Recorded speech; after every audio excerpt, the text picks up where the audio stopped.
Hello and welcome to another episode of Dave Trippin, and this time I'm going to talk about gay culture in Japan. I had this brought up in one of the comments on one of my other videos where they're like, "Why don't you talk about gay rights?" And I thought that that would be interesting in Japan because they have a unique history, they have a unique approach to it. Like with everything, their culture is so different from anywhere else in the world, and so I thought this would be an interesting topic. But like I mentioned in another video, I think it might be a misnomer to say that this video is about gay rights, because although gay rights is a topic here, I think the overarching kind of idea is culture generally. So that's what I want to call it. I think that's a better approach, a better way to discuss the whole thing. And it's a little detail, but it does make a difference. So I got my notes out here. I'm going to talk about kind of I studied Japanese history, so I have some sense of how this plays a role. Now, living here grants me a better kind of eye into exactly how it goes down in a modern sense. And truly, it's interesting, and it's something, behaviors regarding it have struck me as obviously and kind of disarmingly different when compared to the West. So let's go back. Let's go to kind of we'll start at the beginning. We'll start at kind of ancient Japanese impressions of this. And I would say, just like you have in the West, you have most ancient impressions of anything. A lot of it is grounded in religion and religious impressions of homosexuality, or anything regarding the LGBT community. I think I'm probably screwing that up anyways.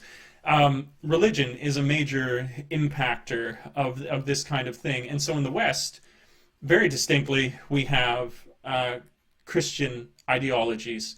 And that's where a lot of the fears and mistrusts and condemnation of homosexuality comes from in the West. The interpretations of the Bible that say that this would be a negative behavior, a condemnable behavior. And right out of the gate, when you compare this idea to Japan, they have no such impression. Their religions, their major religions, are Buddhism. They have Shintoism as well, and in none of their religious scriptures, if you could call them that, is there any condemnation of this kind of behavior. So you don't have that ancient preconcept of it being terribly negative. And then if you move into how this then impacted their society, you can see all sorts of examples of where this was the case. So what I would talk about first and foremost would be samurai culture. That's the easy one. That's kind of the I don't know, the trendy one to speak about, because it's incredibly relevant. It makes the point very well what their impression was. So in samurai culture, you would very often have, and this was codified. If you're going to be Japanese, you're going to have something that's a really elaborate system and how to do it just right. And so if you were a samurai, you have this sort of master-pupil relationship that would exist between the up-and-coming pupil and the old master who's training the pupil. And you would see a lot of times homosexual relationships that would arise from these teacher-student relationships that would happen, so much so that there's actually, like I say, a codified understanding, like they have all the descriptions in their language for what this relationship was like.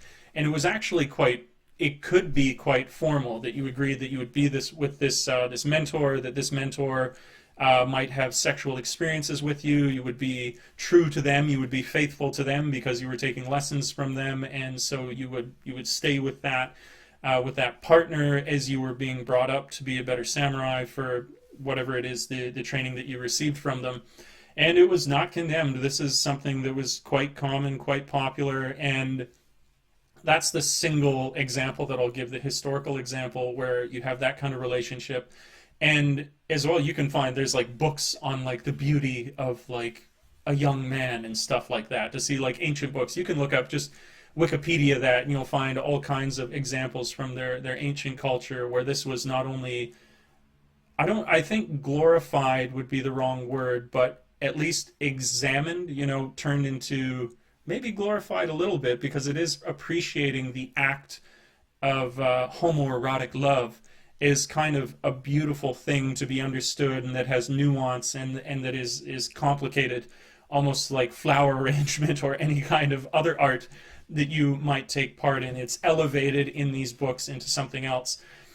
It's worth saying, though, because now people are watching this. Maybe there's lesbians or transgendered watching this, and they would think, well, that's all fine and good for male homosexuality, but how does this relate to the other branches of the sexual spectrum? The thing is, one thing that remains true, regardless of these impressions and whether they condemn this kind of sexual act or not, is that the society is patriarchal. That's something that you can't really get away from. It's male centric. And so when I do talk about these things, I'm sure you could do some research for it, but because it's patriarchal, and because you had that special kind of relationship between samurais, for example, there were no female samurais. And so you wouldn't find that sort of exploration of the topic in ancient Japan like you would, because it was male dominated, male centric, and so even if it was discussed, it would still be done on this male slant. So that's something to consider when I'm talking about this. That's why I keep coming at it from this particular angle, or that's why I would say I am. Anyways, I feel free to correct me in the comments down below if there's some aspect of the culture that I'm missing in that ancient time. But I think that that's basically what forms it in that way. So right out of the gates, you have basically that none of their religions condemn the act. You have it codified within their samurai, their warrior class, and then you have just as a result of that, how it might then evolve into the modern world that we see it as now. This is in a 12-minute video. I can't capture, 15-minute video. I can't capture obviously the depth and gravitas of this whole thing, but I'm going to do my best as sort of a flash frame example of it. That's kind of the seed of the impression, where it's coming from, though. So now you can move into something that I think is relevant, definitely relevant, is the sort of experience I had when I came over, and I work in these junior high schools. And in junior high schools, you're seeing people reach that age where they're coming into puberty, they're starting to develop their sexuality, and so, like I've already talked about, there's this true homophobia in the Western world as young males. At least in my generation, there was very, very much so this homophobia, that if you so much as brushed against another male, that, all sorts of words come out very predictably, like, oh, don't be gay, that was gay, oh, you're gay. All the time, there's this true fear of being viewed as a homosexual for the way that it's condemned at the basis of religion, and then for the sort of, I guess, shared gender-like manliness that you have associated with that. It's like you've been emasculated. You're less of a man if you were to be viewed in that way in the Western culture. And so there's a lot of fear coming out of this religious basis. I think that's what it is. What do I have but my own opinion? I think the greatest fear comes from our religious backgrounds that we have there. Kind of stokes the flames. And here in Japan, in the modern school setting, because they didn't have this original fear coming from their religious backgrounds, you see a way different behavior out of boys in schools. For a guy who I think that I would call sexuality quite fluid, I think there's an incredible sexual spectrum. I think that, like the LGBT community, you can see quite this rainbow of a sexual spectrum. And when I didn't have anything against that, I never have. I see it's all just colors on the rainbow. I think, if you're not hurting anybody, then you're fine. I don't follow closely. I think religious texts have a great deal of wisdom to offer, but I'm not, a God-fearing man, at least in that way. So I don't even have an issue with it, but I still have that tendency when I was growing up that if somebody brushed up against me, I would say, oh, no, don't be gay. I would still have that sort of homophobia, at least when I was younger, not so much when I'm older. It is completely absent in Japan. That's what I'm taking a roundabout way to arrive to, but almost for someone like me who is still comfortable with the gay community, lesbian community, trans community, bi community, I still found the way that the kids acted in school here a little unsettling, and it just kind of brought to light how pre-programmed we are, even if we think that we might be a little more tolerant of different lifestyles. When I'm seeing these kids, and it's not even as though these kids are gay, they just don't think of touching in the same way that we do. The way that boys, and mark my words, this is no exaggeration, you're blind to this if you come over and you work in these schools and you don't see this, the willingness that boys have to touch each other, whether it's they hug each other, they hang their arms off each other, the general proximity to each other, you would be torn to pieces in a Western junior high school as a young boy if you behaved the way that boys do in Japanese schools. I have absolute confidence to say that. And so you can see there as well this sort of lack of fear that's surrounding this kind of thing. That's not even talking about them being gay. It's just the impressions of sexuality here being much, much different. So I wanted to touch on that as well. That's a really interesting thing, I thought, and I was struck by it when I started working in the schools. I was like, wow, these kids don't have this classic homophobia that you might find back home, even as somebody who thinks of themselves as more tolerant, or not even tolerant. I just don't care. I like if somebody's gay, I don't care. More power to you. And so that's something else to notice. And then like I'm trying to move this forward. And so how would this affect doing my research, my impressions, what I've learned about it? How would this sort of impression of homosexuality and gay culture, how would that mean you would live your life in Japan? Now, it's sounding like all sunshine and rainbows so far, the way that I've described things. And this is where I'm going to be very careful not to paint it just in that light, because something that I mentioned already, that Japan is a very patriarchal society.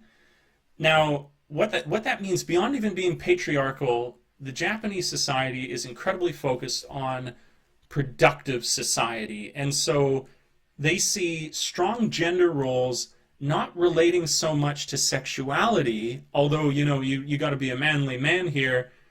But yeah, that's it. There is designated roles, and you should adhere to them, but they less have to do with your sexuality as opposed to just how you're going to act in a community. And so your sexuality is hardly under discussion. It's just, are you being productive? But what that means, what falls under productivity, is to raise a family, to have kids, and to work as a salaryman, 9 to 5. They even have a specific name for overtime hours in Japan where you are not paid for them. It's just like extra work. That's all it is. That's how hard and expectant it is for you to be a productive member of society here. So what you get is a lot of gay men in Japanese society who are deeply closeted, not because they fear being gay, but because they fear being viewed as unproductive. And so you will have, like you might have in Western culture, but a lot of gay men who have entered into heterosexual relationships, raised children, and are gay on the side, just are gay, who are fulfilling that requirement of the society, and it wouldn't be discussed as openly, and nobody would care as much either. It's just like, yeah, you're gay, but we don't talk about that. You can be gay, but are you productive? And that's what people end up having to deal with. And I still think that, of course, would cause some kind of its own damage, because I think that people living at odds with their sexuality, that's hardly a way to live. Life isn't so simple, we do have to make these sacrifices regardless of our culture, of just the general needs of day-to-day life. So, to live in a utopic society where we could all be free and open with our sexuality and no one would judge us and life was beautiful, that would be lovely, and life isn't like that. So, it's understandable that times are tough, that everybody just doesn't get to live their ideal. But I kind of feel for this lifestyle where you would be closeted, you couldn't be so open about it, you were kind of under the radar. It's almost like, it's almost equally as bad. It's like if you're not getting condemned for being, of this particular sexual persuasion, you're being condemned because you didn't work hard enough, and you're being ostracized because you didn't have kids. It's all kind of ugly, but not that classic fear of it. It's like it's a different kind of fear, I guess you would say. So I can also say then how that relates to the mainstream. Things are changing, of course. There's a great deal changing in our world. Damn it, it's going to be a 20-minute video, I guess. Whatever. There's, of course, usually led by the arts. If you watch anime, you'll see like gay humor and jokes tossed in all over the place. You have a lot of artists, coming out in regards to their sexuality in that kind of range of things in Japan.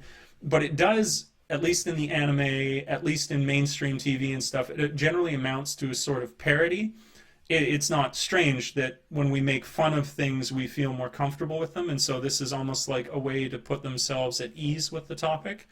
But that's essentially what it is in the mainstream culture that I can see, is where it's mostly a parody of the lifestyle as opposed to like a serious discussion. I don't know yet, and this would be interesting, maybe somebody could correct me.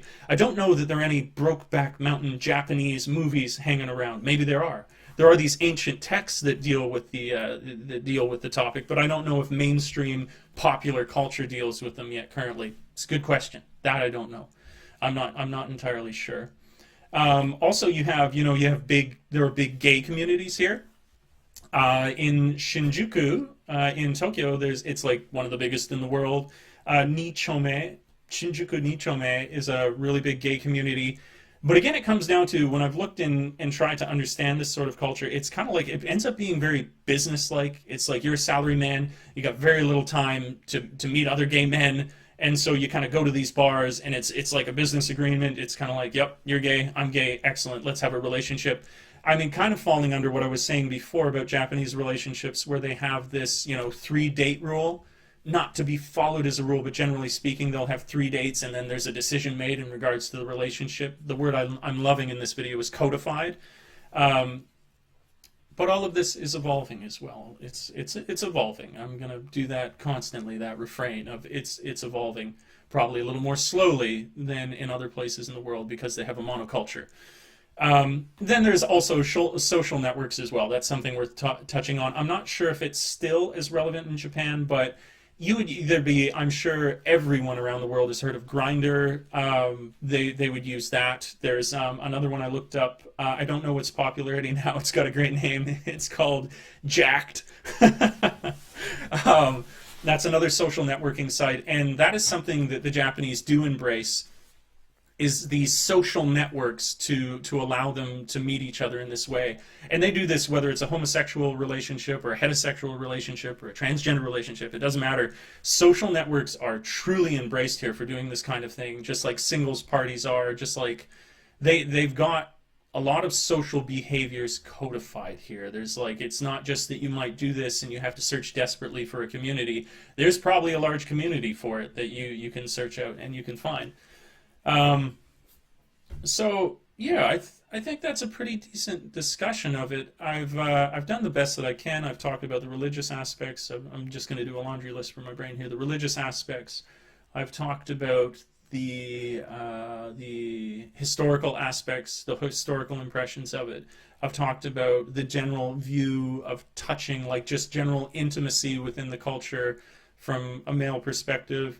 And then how the patriarchal culture, even though it's not religiously condemning it, still would condemn irresponsible behavior, which being gay might be seen as if you're lacking productivity, if you are not contributing new children to a rapidly aging population, things like that. So yeah, I think I touched on each of these things pretty good. I'm gonna, yeah, definitely a big thanks for the suggestion. I was like, that is a fantastic topic. It is a very unique concept here in Japan. So thanks for the suggestion. If anyone has any questions about any other cultural issues, cultural topics within Japan, my contact is always down below, so get a hold of me, ask me some questions. This is to do with culture, but if you have questions regarding teaching, that's going to be available. That's something I do as well. So if you want to know about teaching, that's probably first and foremost that I would discuss. That's something I know, most clearly. My experience in the past few years is teaching. So ask me questions about that. I welcome them. I hope people found this video interesting to learn about that kind of cultural experience in Japan. So that's it. I'll be back. Dean's getting some great video down in Nagoya right now of like some zoos. He was out. I think his girlfriend is even being permissive of being on camera. So maybe you people out there in internet land get to meet Nana. She's awesome. She's a really cool girl. And we'll be getting together a video of that from his adventures down there. And yeah, that's all she wrote. It's 20 minutes. I'm sorry. Okay, thanks for tripping with Dave. Peace.